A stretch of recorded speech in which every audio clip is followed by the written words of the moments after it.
Biggest difference, it's easier on my body. The wrestling's a lot harder on your body than MMA is. The striking kind of allows me to loosen up and that type of thing. I was just so compressed all the time from the impact from wrestling all those years. So that's a bigger thing. Aside from that, I mean, it's the same grind. I'm working out the same type of schedule, 365, 24/7, full time, just like I did before the Olympics and like I've done my whole life. So I don't do camps and that type of stuff. Same type of training. And then the skill set, obviously. I have other areas, and that's the fun part of it, actually. One of the reasons I got into this.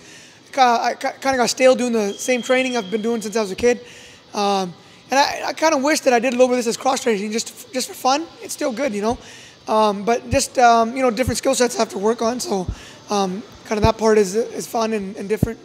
For you to excel at the highest level, you have to be fully dedicated at that. That's what's like me doing this and going to shoot hoops or something.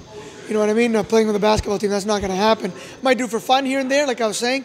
Maybe a little bit of cross-training, that type of thing. But, you know, there's a reason this is my full-time gig because I plan on being the best in the world. I'm fully invested, fully dedicated to this. And that's the only way to do it if you want to get to the top. We couldn't get an opponent. That's why we went amateur. We were looking for pro, and it just wouldn't happen. Months went by, so then we just took that, which wasn't bad because I got my cage time. I wasn't allowed to pound the guy out, which was good. Actually, in the hindsight, it gave me more cage time, which is what we need at this point. And that's what we're trying to do now. Is trying to get the fights and the cage time experience under my belt. I've been working my tail off here, trying to get better. But it's one thing doing it in training; it's another doing it in competition. And that's what I crave, is to compete under the lights in front of crowds. So. Yeah, you know, yes, I was happy. Was I satisfied? No, I'm never satisfied until I have the perfect fight, and I don't think there can ever really be a perfect fight.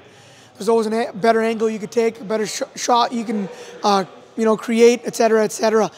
So I'm always striving for that, but was I happy with it? Obviously, we got the W. That's number one, what counts. Number two, we executed the game plan exactly how we were supposed to, and I felt comfortable.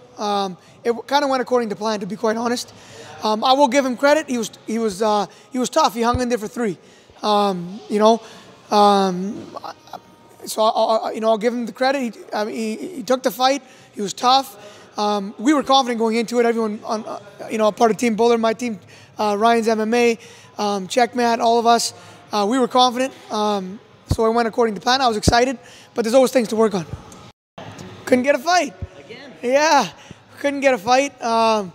So, you know, I let my coach Adam and Jay or whoever else, the promoters, work fights out. All I do is train and get ready and improve my craft.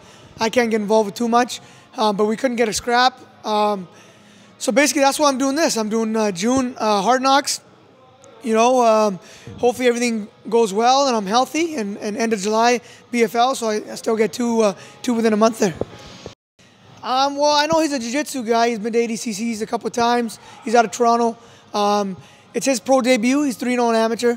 So that's kind of what he's about. I haven't really studied him much. He's a southpaw. That we did see. I don't really study my opponents too much. I look at their tendencies, then I get to work on myself and make sure I'm on point.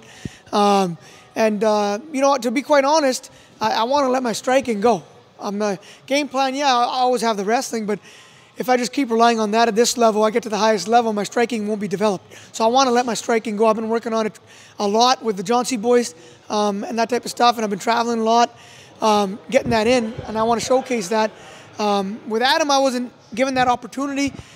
He closed the distance pretty quick, so I just did what I had to in that distance. If we kept range, that type of stuff, I would have opened up a little more. Hopefully this one we're able to dictate the range a little more. But again, we're not forcing nothing. We get into closer range, I'll take him down. I'm not going to shy away from anything. Whatever comes, we'll take. Nothing wrong with being known as a wrestler. That's who I am. I'm a wrestler to the day I die. But I am competing in this sport, and I'd like to showcase a true skill set. Nothing wrong with being known as a wrestler. I'll take that with pride. Yeah, man. You know, I study the best in the game. You know, what is their game? What are some holes I see? How can I beat them? How can I get to be like them? I pick and choose all these things. You know, to be honest, I'm not one of those guys that's going to be protecting my record or this and that.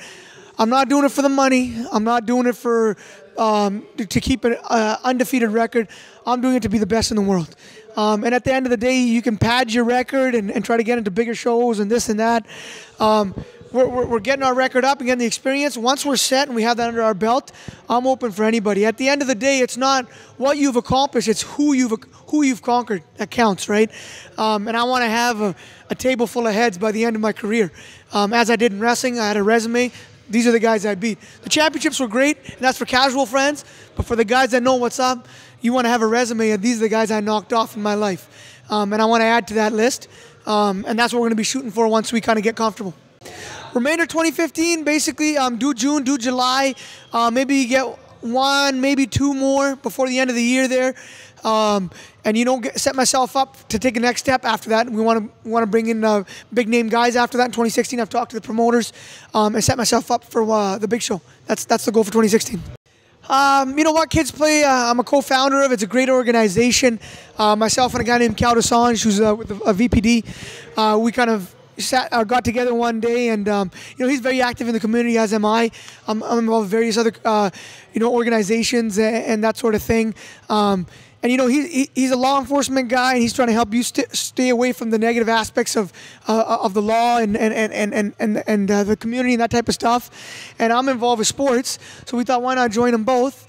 Keep them away from the negative influences, put them into sports, promote sport, that type of stuff. So we joined forces, created KidsPlay, which is exactly that. We put on various seminars and tournaments and clinics for kids throughout the year in various sports, wrestling, field hockey, soccer, basketball, you name it. We do it throughout the year.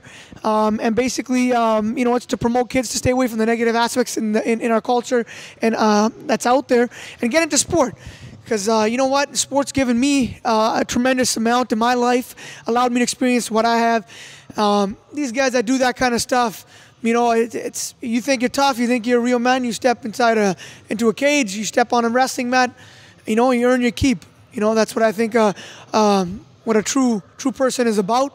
You put in the work, you earn it the right way. It's always easy to take shortcuts and do things the not so right way. That's always there. That's in every aspect of life. So we're hoping these kids kind of see the positives of staying on the right path, and we can change some lives.